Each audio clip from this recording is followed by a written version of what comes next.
Hi folks, so in this question here, it is a short answer question from the 2009 Leaving Cert Higher Level DCG paper, and it is question A2 from that paper.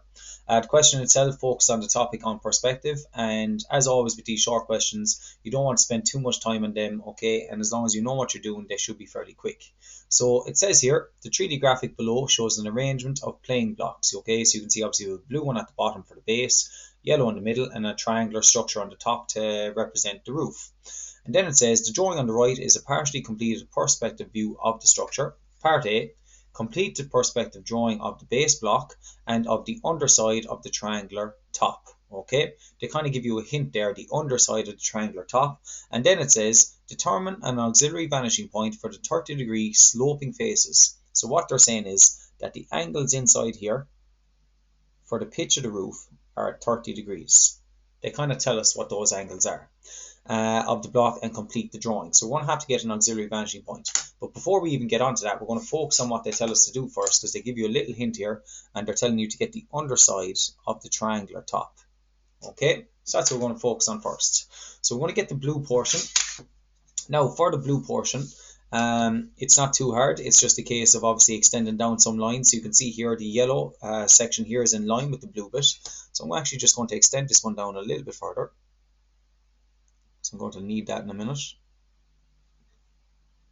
that's going to come down there.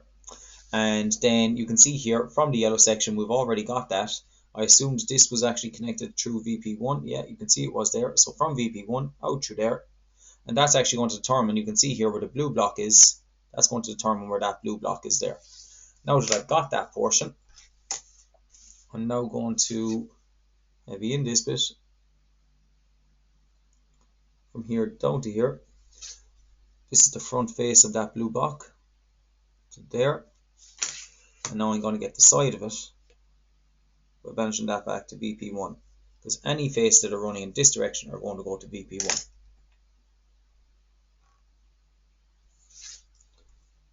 There we go. That's the side portion of the block. Now that we've got the side portion, the front portion is running in this direction, so it's vanishing over to VP1. Likewise with this one. And then from VP2, they labeled it VP1, should be labeled VP2. And from here, this one is going to go out in this direction. Okay, so that's identifying to me the top portion from there to there. And likewise from here to here, which I'll now heavy in. And then it's simply a case, you can see where the portion was. It should line up with this one here, because that's where it ends. So it'll be a good test of your accuracy. Now I am using pens, so sometimes these can go a little bit out. Happy with that though, that's quite good. And as you can see there, I can now heavy in this. Now if you have colours on the day, I would advise you to use a little bit of colour. Obviously I could colour that in blue. Now that's obviously the blue block done. Now it's also telling us to get the underside of the triangular top, which can be done obviously without the auxiliary vanishing point. So to get the underside of the triangular top, I want the spectator's view of it. Now they've already brought down this one. Okay, I need to bring this point here, which is representing this one, okay, down to my spectator. What I usually do is I bring them to the spectator, but I stop them at the picture plane. I'm also going to locate the one on the opposite side. And while I'm at it, I'm going to bring down the pitch of the roof, which is this one here, because I am going to need it in a while. I'll actually bring down the other one here as well at the back. I don't know if I'm going to need this back one. I don't think I'll need that, so I should be okay. Right, so now that I've brought those down, what I want to do is I want to bring them down parallel. So just a bit of sliding set squares here. So where they hit the pitch plane, bring this down. It's going to identify to me this one as well, and this one.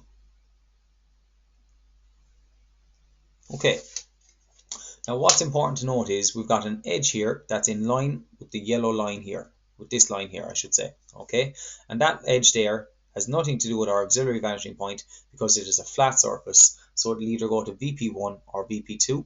The face is running in this direction, so that's going to be going from VP2. So from VP2, you can see here I've already got the line given to me. To extend that out there like that. Okay, that's going to identify to me where this edge is hitting right there, where this one is hitting right there. So heavy that in now. So there's that one and that one. Now that face is running in this direction. Okay, so that means it's going to go over to VP1 from here.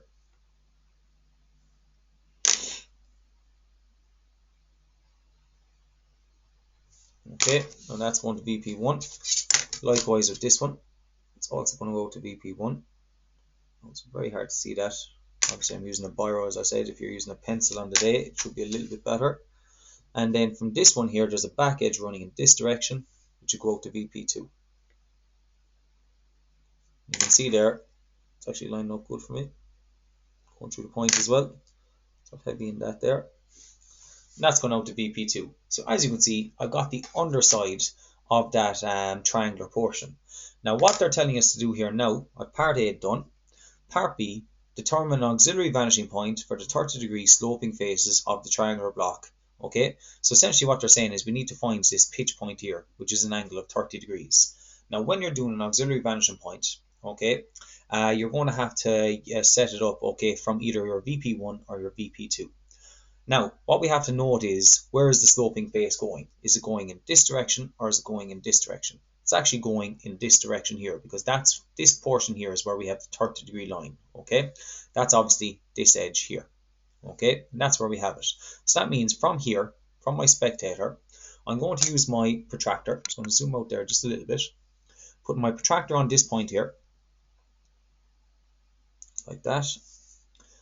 Center point of it, and using this guide here that helped me locate my vanishing points as my guideline, making sure it's perfect on it.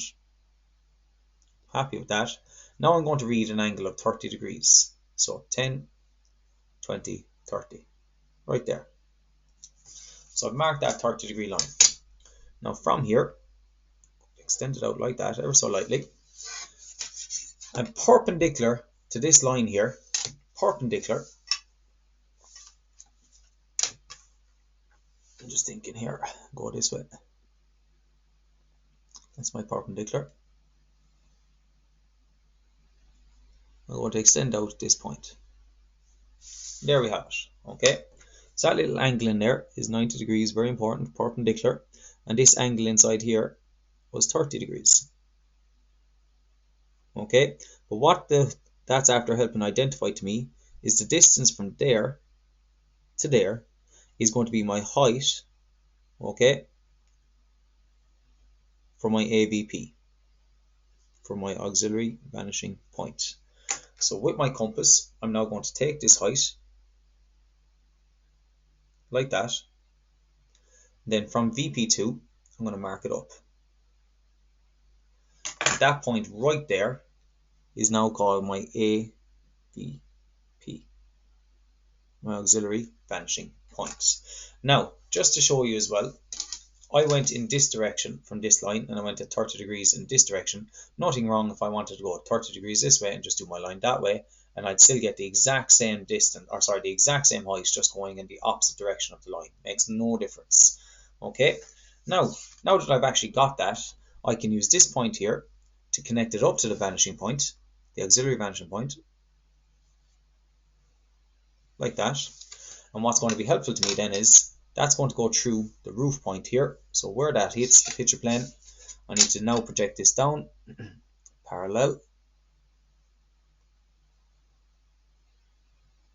And you'll see here, where it cuts down through it, we'll hit a point right there. And then that point there connects to here.